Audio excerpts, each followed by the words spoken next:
All right, let's dive right into our detailed summary of Bibliomancers Chapter 93.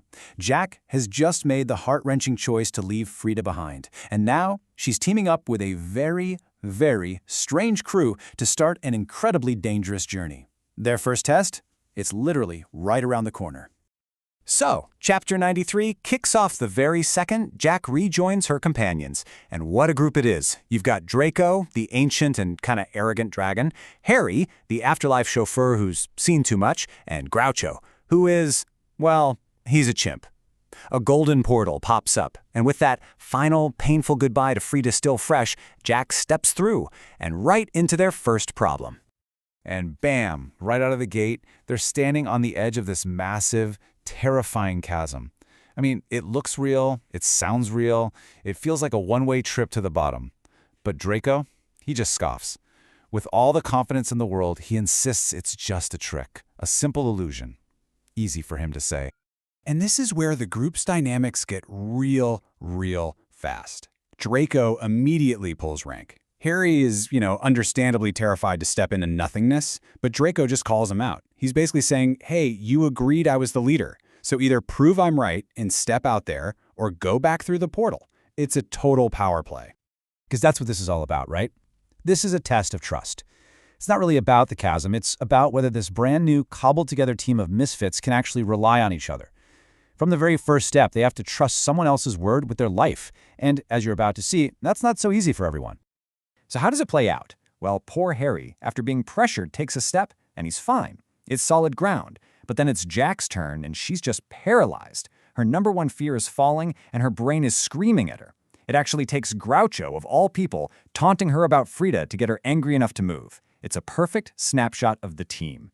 And the punchline to this whole crazy test, the real exoportal was right behind them, on the side they started on. Classic. So after that little ordeal, they hop through another portal and, yes, have to choke down another meal of those famously disgusting magical peas just to move forward. Finally, they step through one last doorway into this dimly lit room where a woman in a red choir gown is waiting for them. They've made it. But where is it? The woman doesn't waste any time. She looks at them and just says, "Welcome to hell." But you got to forget everything you think you know about hell. There's no fire, no brimstone, no. This place is much worse. It's bureaucracy. Yeah, this version of hell is basically the DMV of the afterlife. It's less about eternal damnation and more about eternal administration. The whole system is built on an endless list of rules, and if you step out of line, you get hit with punishment. And they lay out the rules right away. First, there's a pointed rule that seems aimed directly at Jack. But then comes the big one. Jack is now responsible for every single thing her companions do. If Harry jaywalks, she gets punished. If Draco sneezes fire on something, it's on her. And to top it all off, the entire reason she came here, to find her grandfather, is explicitly forbidden. The deck is stacked against her from minute one. So they get assigned an official guide, this guy named Peter, who they call a Bible study partner. He is just so earnest and naive and absolutely terrified of breaking any rules. He leads them through this sad, empty mall, onto a bus, and finally to their new digs, a gross, rundown bungalow right next to a swamp. It's hot, it's bleak, and it smells like sulfur. Welcome home. And this sets up a really fascinating contrast, right? The heaven Jake just left was this beautiful, glittering city that turned out to be a massive Ponzi scheme built on slave labor. This hell is ugly, oppressive, and drab, and it's built on just following the rules. Both systems are totally broken, just in completely different ways. Which is worse, the beautiful lie or the ugly prison? Now, Jock isn't one to just accept things. When Peter starts pushing her to go to Bible study, she immediately senses an opening. She can tell he's desperate to convert her, that it's worth these mysterious points to him. So she strikes a deal. Okay, Peter, I'll go to your meeting, but you have to tell me exactly what this whole point system is all about. The moment Peter leaves them alone, the team doesn't waste a second. They're not just going to sit around and wait. They immediately huddle up for a strategy session. They have two goals: figure out how this place works and find Jack's grandfather, all without getting Jack punished. And they get to it, assigning roles like pros.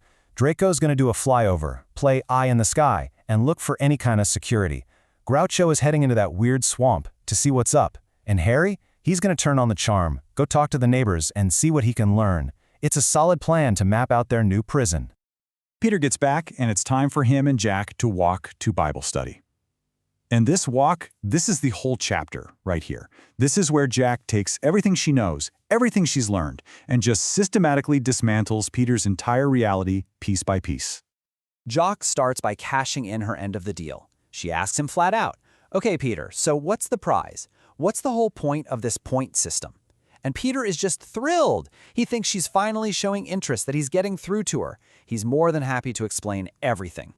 The answer is a number, 15,000. If you earn 15,000 points, you can buy your way into heaven, the same beautiful, glittering heaven that Peter has been dreaming about his entire existence.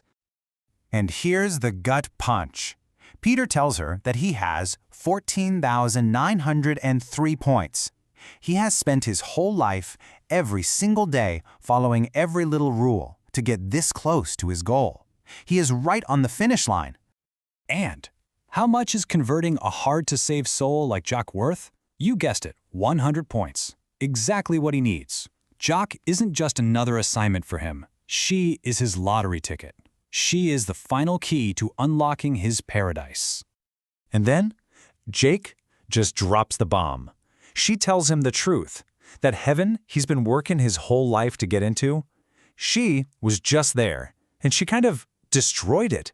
She explains that it was all a scam, that her friend Harry was told it would take him another 22,000 years to get in. The entire system was a lie, and she's the one who broke it.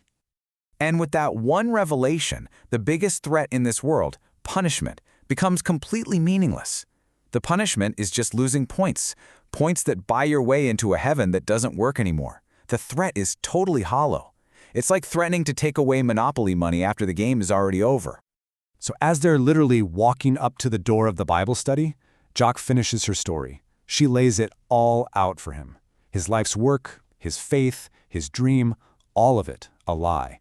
He's been cheated, his whole existence has been a waste, and the prize he was about to win is completely and totally worthless.